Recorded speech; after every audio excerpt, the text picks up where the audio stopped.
ሻሎም ሻሎም ቤተሰብ እግዚአብሔር አምላክ ሰላም ጸጋ ምሕረት ናይ ክርስቶስ ምስ ኩልኩም እዩ አና ሐኹም ሰላሕ ዲኔ ሎም ድማን መዓልት ዝኾን ቃል ሒዝና መጺና ኣለና ካብ ሲአርጂ ኢንተርናሽናል ቸርች ስዊድን ክብርና አምላክ ይኹን ሎም እንካፈሎ ቃል ተወዳደርቲ አይኮናን ተደጋገፍቲ ኢና ዝብል እዩ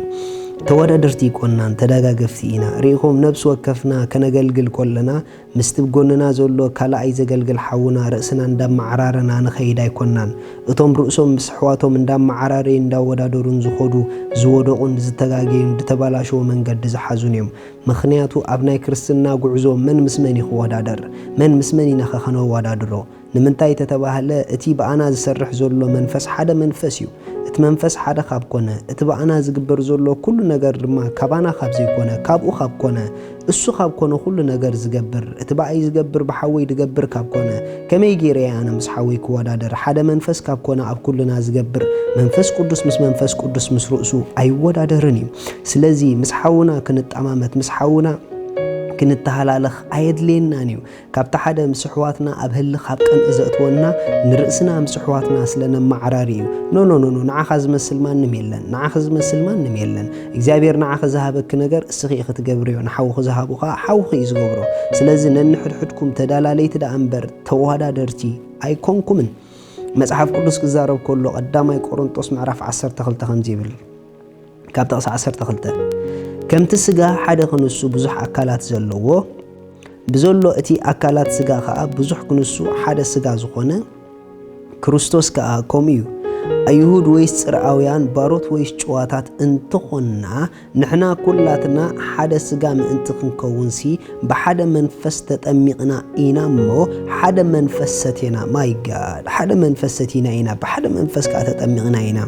እቲ ስጋ ከዓ ብዙሕ እምበር ሓደ አካል ኣይኮነን እሞ እግሪ ኢድ ካብ ዘይኮንኩስ ናይ ስጋ ኣይኮንኩን እንተበለ በዝዶ ናይ ስጋ ምዃኑ ይተርፎ እዩ እዝኒ ድማ ዓይኒ ካብ ዘይኮንኩስ ናይ ስጋ ኣይኮንኩን እንተበለ በዝዶ ናይ ስጋ ምዃኑ ይተርፍ እዩ ብዘሎ እቲ ስጋ ኩሉ ዓይኒ እንተ ዝኸውን ደኣ ምስማዕ ኣበይ ምተረኽበ እቲ ስጋ ኩሉ እንትንኡ ምስማዕ እንተ ዝኸውን ምሽታት ኣበይ ምተረኽበ ሕጂ ግና ኣምላኽ ንሱ ከም ዝደለዮ ገይሩ ነቲ አካላት ንነፍስ ወከፍ ኣብቲ ስጋ ሰርዖ ኩሉ አካላት ሓደ አካል ጥራይ እንተ ዝኸውን እቲ ስጋ ኣበይ መሃለወ ሕጂ ግና አካላት ብዙሕ እቲ ስጋ ግና ሓደ እዩ ኢሉ ብጣዕሚ ይዝገርም ንዓና ክጠቕሰና ከሎ ብናይ ክርስቶስ አካል ገይሩ እዩ ዝገልጸና ዘሎ ምኽንያቱ ኩልና ናይ ክርስቶስ አካላት ኢና ተአካል ሓደ ቶም አካላት ብዙሓት ኢና ነገር ግን ኢሉ ኩልና ድማ ሓደ መንፈስ ኢና ሰቲና ኢሉ ብሓደ መንፈስ ከይና ተጠሚቕና ኢሉ እቲ ዝገርመኩም ግን አምላኽ ባዕሉ ከም ዝደለየ ገይሩ ከዓ ነብስ ወከፍና ሰሪዕና እዩ ንገለ ኣብ ናይ ዓይኒ ንገለ ኣብ ናይ ፍንጫ ንገለ ኣብ ናይ እግሪ ንገለ ኣብ ናይ ኢድ ዝሰርሖ ስራሕን ኣፍ ዝሰርሖ ስራሕን ኣይራኸብን እዩ ስለዚ ንኣፍ ንኽበልዕ እግሪ ከድልየ እዩ ንምንታይ ተተባሃለ ናፍቲ ኣፍ ክበልዐሉ ክኸደሉ ደሊ ዘሎ ስፍራ ናብኡ ዘብፅሖ እግሪ እዩ ቀፂሉ ድማ እግሪ ምሰብፅሖ ኢድ ከዓ ከድልየ እዩ ምኽንያቱ ብኢድና ነቲ መግበል ዒልና ክንበልዖ ንኽእል ኢና ነብሲ ወከፍ ነናቶም ስራሕ ኣለዎም ናይ ነብሲ ወከፍ ስራሕ ግን ነንሕድሕዶም ተዳላለይትን ተጠቃቐምቲን እዮም ኢድ ምስ ኣፍ ክወዳደር እንተደኣ ጀሚሩ ኣነ ኣፍ ክኸውን የድደላ ኣነን ኣፍ የድመስል ክብል ተደኣ ጀሚሩ ኣፍ ኣይከውንን እዩ ምኽንያቱ ኢድ እዩ ኣፍ እዩ ሓወይ ሓፍተይ ንምንታይ ኢኻ ምስ ሓወኻ ትወዳደር ኣይትመስሎን ኢኻ ንዕኡኻ ኣይትኾኖን ኢኻ ንስኻ ኢኻ ንሱ እዩ ንሳ እያ ንስኺ ኢኺ ኣብኣ ዘሎ ጸጋ ንዓኺ ጠቕመኪ ኣባኺ ዘሎ ጸጋ ንዓ ጠቕማ እዩ ማንም ምስ ማንም ክወዳደር ኣይፍቀዶን እዩ ማንም ካብ ማንም ንርእሱ ኸልዕል ኣይፍቀዶን እዩ ምኽንያቱ ኢድ ነብሱ ዝኸኣለ ብዙሕ ጥቕሚ ኣለዎ ኣፍ ነብሱ ዝኸኣለ ብዙሕ ጥቕሚ ኣለዎ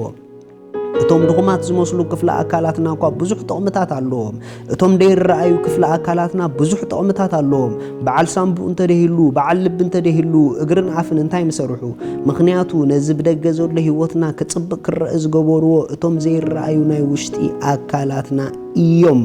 ልክዕከሙ ድማ ዘይራ ኣገልግሎት ዘለዎም ዝመስሉ ሕዋትና ነቲ ዝራ ኣገልግሎትና ደጽብቑ ዘለዎም ንሶም እዮም ስለዚ ነፍስ ወከፍና ኣቦታና ኣገደስትን ተደለይትን ኢና ስለዚ ነፍስ ወከፍና ምስ ኣብ ውሽጥና ኣምላኽ ዝቐመጦ ኢና ዳ ንዋዳደርን ንጎይን እምበር ምስቲ ጎንና ዘሎ ሓውና ኣይንዋዳደርን ኢና ኣይንጎይን ኢና ንሓውና ኣይንዕቆን ኢና ንሓውና ኣይንዋዳደሮን ኢና ገለገለ ሰባት ናይ ውድቀት መንገዶም ክጅምሩ ከለዉ ኣብ ከባቢኦም ብዘለዉ ኣሕዋት ብምንዓቕ እዮም ዝጅምሩ ንሓውኻ ዝነዓካላ መዓልቲ ንስኻ ናይ ውድቀት ጎደና ጀሚርካ ኣለኻ ምክንያቱ ዝነዓቆ ኣሕዋት የብልናን ዝነዓቐ ኣሓት የብልናን ኣብ ነፍሲ ወከፍና ዘሎ ጸጋ ድማ ብጣዕሚ ኣገዳስን ኣድላይን እዩ ኣይተድልየንን ኢኻ ዝበሃል ቋንቋ ኣብ ኣካል ክርስቶስ ኣይሰርሕን እዩ ዘየድሊ ክፍለ ኣካላት የለን ስለዚ ሓወይ ተሓንፂፅልካ ዘሎ መንገድኻ ንዕኡ ጥራሕ ጉየዮ ሓውኻ ከዓ ተሓንፂፅሉ ዘሎ መንገዱ ንዕኡ ክጎየ እዩ ነፍሲ ወከፍና ኣብቲ ዝተሓንፀፀልና መንገዲ ኣብኡ ጥራሕ እንዳጠመትና ክንጎይ ከለና ንሓደ መንግስቲ ስለ ንጎይ ዘለና ናይ ሓደ ኣካላት ስለ ዝኾንና ነፍሲ ወከፍና ነቲ ዝተዋሃበና ዕዮ ክንሰርሕ እንተደኣ ጀሚርና ናይ ነፍሲ ወከፍና ዕዮ ተጠማሚሩ ንክርስቶስ ክብሪ ከምፅእ እዩ እስኻ ንክብሪ ክርስቶስ ኢኻ ተላኢኽካ ኣነ ንክብሪ ክርስቶስ እየ ተላኢኸ ስለዚ ናተይ ሙግያይ ደጋፊ ይኹን ናትካ ሙግያይ ከዓ ደጋፊ ይኾን ኣለኒ ምክንያቱ ንናተይ ጉያ እንተደኣ ከተዛሕትሎ ትፍትን ኮንካ በተዘዋዋሪ ናትካ ጉያ ተዛሕትሎ ኣለኻ ምክንያቱ ኣነ ንስኻ ንጎየሉ ዘለና መንግስቲ ሓደ እዩ ኣነ ንስኻ ንዓየሉ ዘለና መንግስቲ ሓደ እዩ ወንጌል ዋናት ንዓየሉ ዘለና ጉያ ንወንጌል ድማ በበት ዝተዋሃበና ጸጋ ኢና ንዓየሉ ምስ ማንም ሰብ ኣይንወዳደር ውድድር ኮምፒቲሽን ኣብ መንፈሳዊ ዓለም ብጣዕሚ ናይ ጸላኢ ናይ መናፍስቲ ኣሰራርሓ እዩ ብዙሓት ኣገልገልቲ ጀሚሮም ክትርፉ ከለዉ ርኢናዮም ጀሚሮም ክባላሾም ከሎ ርኢና ንምንታይ ንርእሶም ኣብ ኮምፒቲሽን ስለ ደእተውዋ ንርእሶም ኣብ ውድድር ስለ ዘእተውዋ ሓወይ ሓፍተይ ሓውኻ ክወፅእ ክትሪኦ ከለኻ ዓልል ንምንታይ ተተባሃለ ምውፃእ ሓውኻ ምውፃእካ እዩ ሓውኻ ክኸብር ክትሪኦ ከለኻ ዓልል ንምንታይ ተተባሃለ ክብረት ሓውኻ ክብረትካ እዩ ክብረተይ ኣብ ምኽባር ሓወይ ዳ እምበር ኣብ ምውዳቕ ሓወይ የለን ዕቤተይ ኣብ ምዕባይ ሓፍተይ ዳ እምበር ኣብ ምውዳቕ ሓፍተይ የለን ስለዚ እንተደኣ ኢደይ ጥዒምዎ እግረይ ከዓ መቺእዎ ክኸይድ ይኽእል እዩ ኢደይ ተተቐንዚ ግን ብዘሎ ኣካላተይ ኣብ ቃንዛ ይኸኣቱ እግረይ ተተሃሪሙ ኢደይ ዝገብሮ ነገር የብሉን ኢደይ ተተሃሪሙ እግረይ ዝገብሮ የብሉን ምክንያቱ ቃንዛ ኢደይ ቃንዛ እግረይ እዩ ቃንዛ እግረይ ቃንዛ ኢደይ እዩ ሓወይ ሓፍተይ ውድቀትኩ ውድቀተይ ብርትዐኺ ብርትዐ እዩ ብርትዐይ ብርትዐኺ ውድቀተይ ውድቀትኪ እዩ ስለዚ ንናተይ ብርትዐ ንናትኪ ብርትዐ ደኣ ንዳጋገፍ እምበር ነንሕድሕድና እንዳተቃለልና ግን ኣይንወዳደር ጽባሕ ንግሆ ኣብ ቅድሚ ፊት ንጉስ ነገስታት መታን ከይንሓፍር ኣምላኽ ሰማይ ምስ ኩልኹም እዩ እግዚኣብሔር ይባርኽኩም በዚ መዓልቲ እዚ ንጎይታና ኢየሱስ ክርስቶስ ኣብ ህይወትኩም ወሲንኩም ደይተቐበልኩም